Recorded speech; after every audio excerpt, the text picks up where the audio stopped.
Welcome to the Knee Degenerative Joint Disease virtual class. My name is Kevin Sullivan, Staff Physical Therapy Assistant. Today in this video, I will share my 26 years of direct patient experience with treating knee degenerative joint disease, or also called knee DJD. The first part, we will learn what knee DJD is.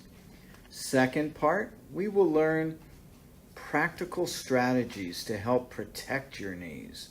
And finally, and most importantly, we will learn specific exercises that can potentially reduce knee pain and increase mobility.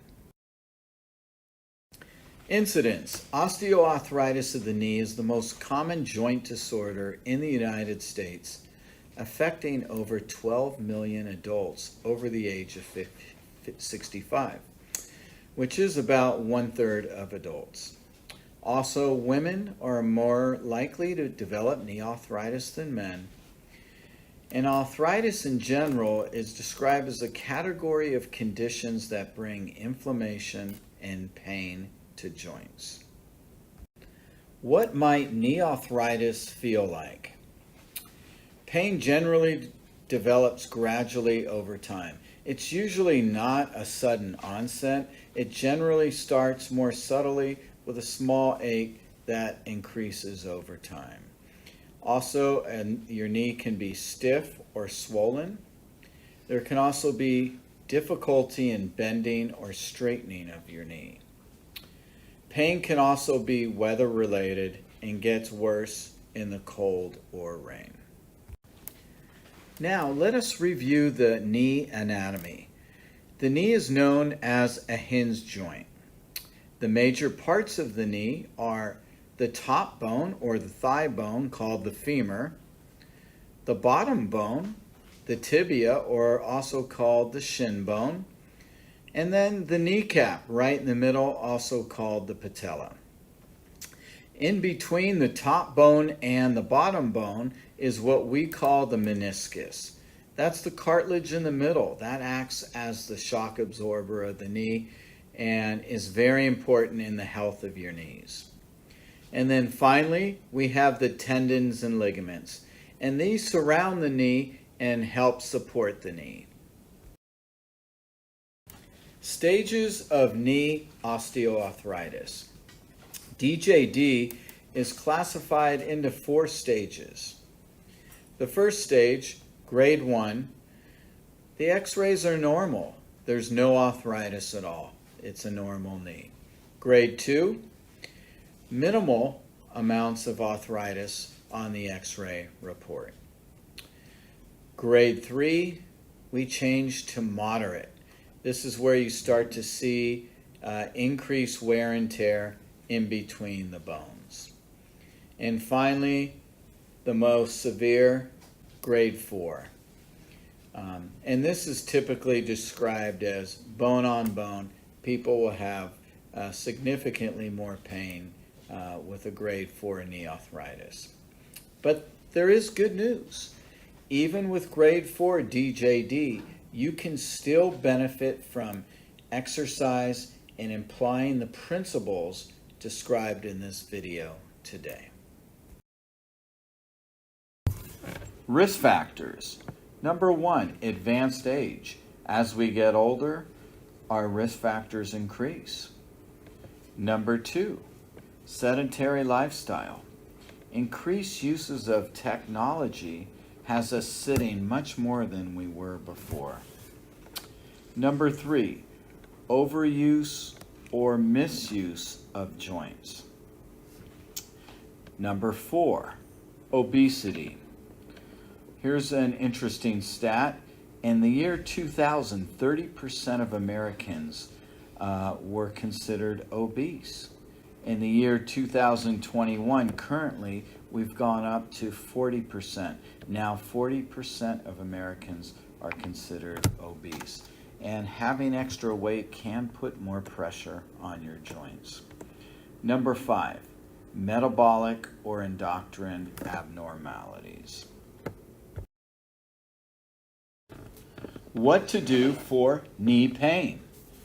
If you have knee pain, you need to be careful. Never push through the pain. Many people will try to push through the pain. It's not a good idea, and you can irritate tissue. Listen to what your body's telling you. If you're connected to your body will let you know if something's not correct for you. Gentle exercise can help, and exercise in general is your friend. Try not to sit too often. Walk around as much as possible. And you can use ice or heat at certain times as appropriate. Benefits of exercise. Exercise can improve strength, improve knee range of motion, decrease general knee pain. It can also combat fatigue. Modalities for knee pain. If your knee pain is acute, new pain, or it's something that just happened and it's swollen and it becomes swollen, you can use an acronym called RICE, which is very effective at treating knee pain. It stands for rest, ice, compression, and elevation. Other modalities that are effective in relieving painful knees is heat. It can help relax muscles and relieve joint stiffness. It also can improve circulation and sometimes reduce muscle spasms. Conversely, cold can reduce inflammation, swelling, and pain. And cold is used to reduce swelling in recent injuries. So to make this simple, when you first injure your knee, usually ice is used. As the injury progresses, if it doesn't get better, it's out of the acute stage that first couple weeks, there's not significant swelling, you can use ice or heat. Important lifestyle choices. Hydration is important. 70 to 80% of our joint cartilage consists of water. Also, activity. Don't sit too long. It's okay to sit, but every 20 or 30 minutes, try to get up and move regularly throughout the day. Benefits of a walking program. It can help to strengthen muscles. Walking can also help to prevent weight gain. It can also improve knee range of motion, which is very important. Walking can lower the risk of heart disease, stroke, diabetes, and osteoporosis. It can improve balance, can also lower your likelihood of falling, and can be done anywhere and is free. Walking program basics. Walking could be one of the most underrated exercises on the planet and can be very helpful at managing DJD. So let's go over some tips on how to best start a walking program. Start at a pace and distance that's comfortable for you. Always wear the right shoes. Don't let a cane or a walker stop you. Oftentimes, if you need a walker or a cane, you will feel safer and might be able to walk farther. Set up a routine with a friend or a family member. There may be certain days where you may not feel like you want to walk, but if you've got to meet a family member, it might help you to stay motivated. Walk in the day in well-lighted areas is usually the safest. Stay hydrated, an important part of helping your knee DJD. Dress properly for weather. You don't want to be too hot or you don't want to be too cold. And a great website from the National Institute of Aging called Go for Life campaign will give tons of extra information about walking programs if you're interested. Exercise is extremely important and beneficial for knee DJD. Here's some examples of low impact exercises. Number 1, walking. Number 2, biking. And number 3, swimming.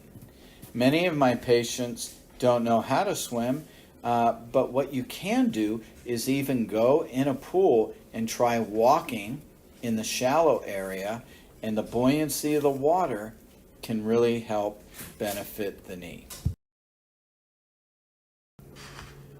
Hip hinge. Hip hinging is a very effective and safe strategy to help protect your knees when you're bending and picking things up and doing functional tasks. So number 1, you want to keep your feet on the floor about shoulder width apart.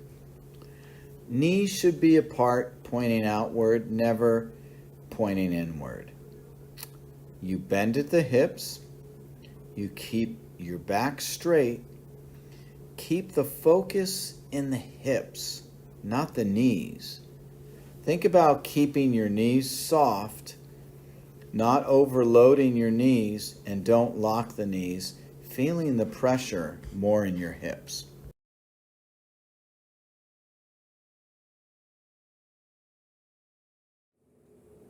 All right, so in this section, we're going to be talking about hip dominant strategies versus knee dominant strategies. So what I mean by that is anytime we're squatting, picking up things or lifting things heavy off the ground, we have to be mindful of reducing some of that extra strain on the knees. And when I talk about that is a knee dominant strategy would be one in which we put more strain on the knees. So if I'm having to pick up an object from the ground, a more knee dominant strategy means that I'm squatting more with my knees and then coming back up. And you can see how my knee is translating forward. It's putting more stress on my knees as I'm pushing upwards. And in general, I'm just using muscles that put more stress on the knee joint. The opposite is if we were to do more of a hip dominant strategy, in which I'm still going to be squatting, but more of the load is kind of getting put on the hips now. So if I'm going to pick up an object, I'm going to squat down, but bend at the waist. It's called a hip hinge. So if I squat, I'm going to bend at my waist and pick it up. I'm still keeping a neutral spine, but I'm just not letting my knees go so far forward, and I'm not doing so much stress onto the knee joint. So again, as I'm doing a hip hinge or a hip dominant strategy, I would squat by first bending at the waist, and I can purely just do that by bending at the waist, keeping a flat back, using purely my hamstrings, my glutes, and the back muscles and my legs through here. Or I can squat down a little bit more, but I'm just not letting the knees come too far forward as I'm squatting. So a way that you can teach this or train this is, say we get a chair. We can pull up a chair here, and if you have a broomstick, a dowel, a cane, anything like that, you can use this and put it behind your head, shoulders, and tailbone. So always maintain those 3 points of contact when you're doing this exercise. So as I squat or as I sit down, I'm thinking about I'm keeping those 3 points of contact. Back of my head, back of my shoulders, and tailbone. So I am practicing a hip hinge while keeping my back straight and those 3 points of contact. I can also purely just practice the hip hinge itself, only bending at the waist and back up, bending at the waist and back up. And you can see how that carries over to a hip dominant strategy, again, with picking up an object, right? So I'm keeping my back straight, I bend at the waist in order to pick an object off the ground, as opposed to doing a more knee dominant strategy of squatting and bending so much with the knees. So that's a brief overview of how you can reduce some strain on the knee joints by just using your hips a little bit more. Alright, so the next thing that we're going to be covering in this class is the sit-to-stand, or getting up from a chair. Sometimes when you have knee arthritis or knee DJD, it can be pretty uncomfortable or painful to get up from a seated position. So let's try and figure out a way to make this a little bit easier and more comfortable. The first thing you want to do whenever you're getting up from a chair is to first scoot forward in your seat and tucking the feet back a little bit. The reason being is if you're sitting deep into a chair, it's going to be a lot of effort to try and get your weight over your feet. A lot of momentum and a big thrust to try and get forward. So again, first thing we do, scoot forward, tuck the feet back a little bit, and then if you want, you can widen your stance because a wider base of support makes you feel a little bit more stable and also gives you a little more access to your hips when you're doing that movement. So again, scoot forward in the chair, tuck the feet back, widen your stance, and then from here you can either do two hands pushing off, two hands on your knees to kind of help support you to come up. You can use one hand, or if you're up for it, you can progress to doing no hands, reaching forward, or even crossing the arms. So a couple of things you want to do with this is making sure that you get your nose over toes. You lean your body forward and then stand up. On the reverse, you bend at the waist, bowing down. Leaning forward, standing up, leaning forward, bending at the waist, lowering down.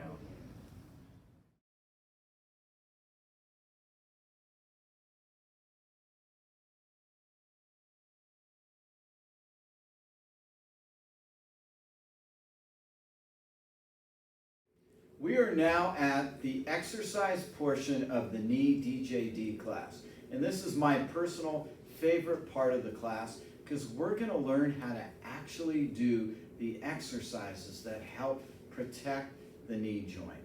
So the first exercise is called the quad set. And to do this, you just lay down, straighten your leg. It's helpful to have a towel under your foot and ankle like this. And what you're going to do is tighten the thigh muscle. This is called your quadriceps. And as you tighten it, 1, 2, 3, 4, 5, relax. 1, 2, 3, 4, 5, relax. You see the muscle engaging. There's not a lot of movement with this exercise, but it's contracting, holding for 5 seconds, and relaxing. And by doing this, you can help to safely strengthen your thigh muscle, and this can help to protect your knee. As far as reps, typically we like to do 3 sets of 10 repetitions. That's a great amount of exercise to keep the muscle strong.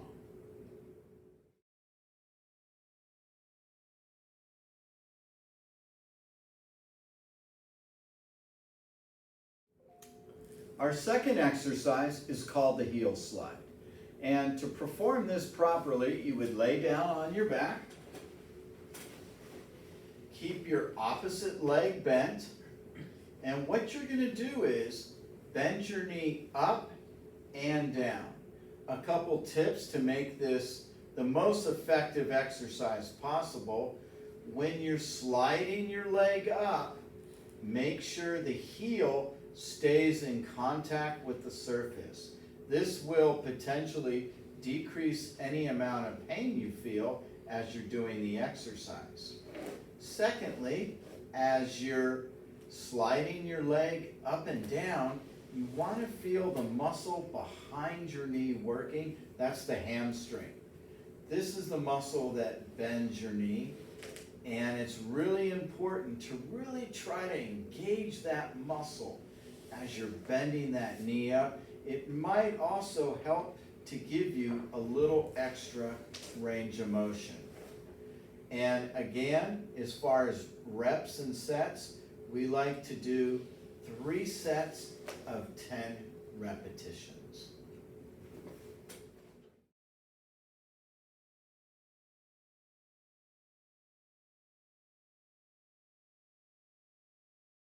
The third exercise we're going to go over today is the straight leg raise. And this is an effective exercise to, again, strengthen the muscles around the knee joint. To perform this properly, you would lay on your back. It's always good to bend the opposite leg. That can help support your torso and the lower back. As you engage this muscle, you want to think about tightening the thigh muscle, and as you lift it up, you've got to keep it perfectly straight. Don't let that knee sag like that. That's not good for the knee and can cause some pain. So as you're lifting it up, you've got to keep this completely tight. As you come down, control it on the way down, and as you lift it up, keep that knee straight. It takes some concentration to really tighten that leg and keep it perfectly straight. Other tips as you're lifting it up, don't go above your opposite leg. Engaging the muscle up and down 3 times 10. 3 sets of 10 reps is an effective way to work the straight leg raise.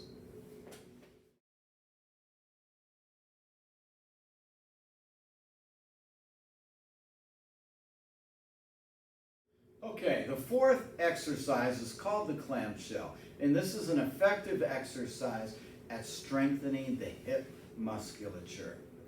How do you do it? Number 1, you lay on your side. It's helpful to have a towel under your waist and some pillows for your head to support your neck.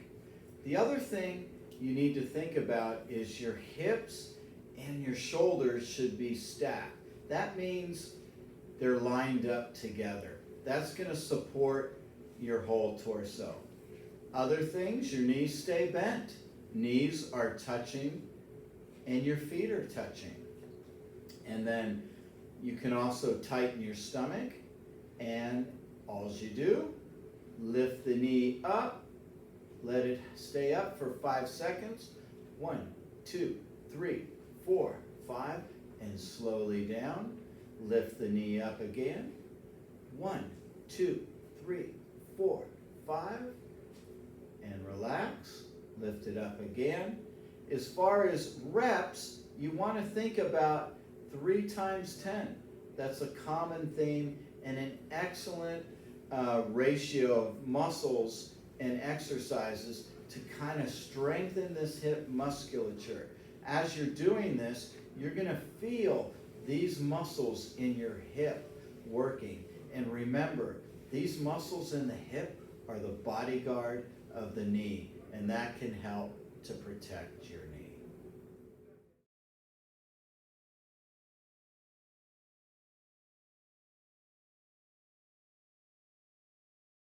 Our fifth exercise is called the bridge, and this is effective at working the hip glutes and the buttocks muscles. How do we perform this? Very simple. Lay on your back, bend both knees. So in this position, you are set up and ready to do the bridge. You want to push through the heels, try to lift up, keep the back straight, stomach tight, engage the core, as many therapists say. This is very helpful.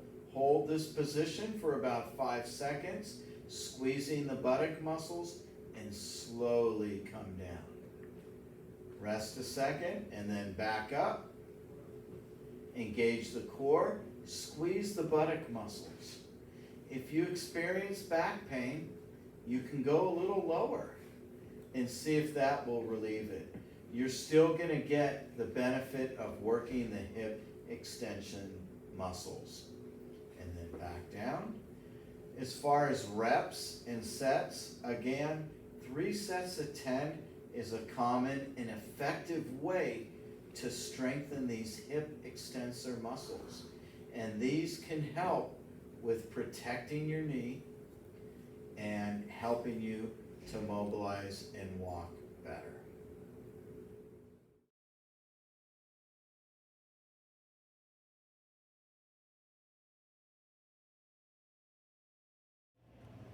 The next exercise we're going to go through is called the wall sit. The wall sit is an effective exercise to strengthen up the thigh and quad muscles. These muscles will help support the knee and protect the knee. The way to do this exercise correctly is to get your back up against a wall, number 1. Number 2, your feet should be out away from the wall, and as you bend, the key is not allowing your knees to go over your toes. So as I demonstrate, I bend down, I can still see my toes, I'm not bending too far. I come back up, come back down, my knees are not going over my toes. And by bending down, I'm engaging these muscles and strengthening my quad and thigh muscles, a very effective way to help protect the knees.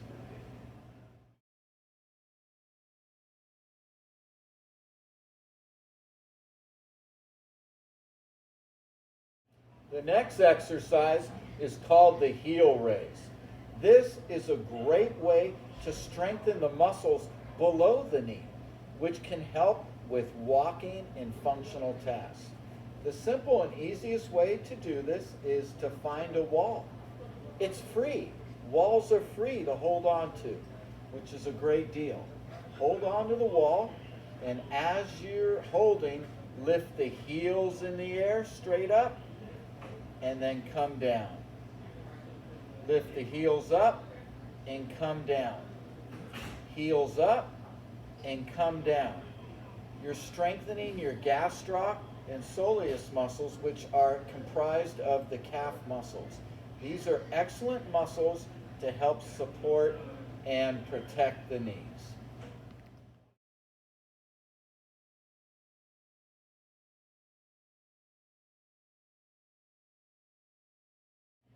The final exercise is called the calf stretch. Many of us have tight calf muscles, and this can contribute to knee pain. So an effective way to deal with this is stretch your calf. To do this effectively, you put your hands on the wall, bend the one knee that's not being stretched, the leg that's being stretched, you put backwards. Hold this position with your back straight for up to 30 seconds. It feels so good to stretch those tight calf muscles. So you can do this up to 3 times a day for 30 seconds, and this will help to stretch your calf and potentially decrease your knee pain. We are at the conclusion of the knee DJD virtual class. We will review a few highlights of this class. Number 1, exercises can be done on a regular basis. Exercises are effective ways to help reduce knee pain and increase strength in your legs. Number 2, exercise can help range of motion, which can help you walk and move better. And finally, exercise and biomechanics strategies can help with functional daily activities that you perform on an everyday basis.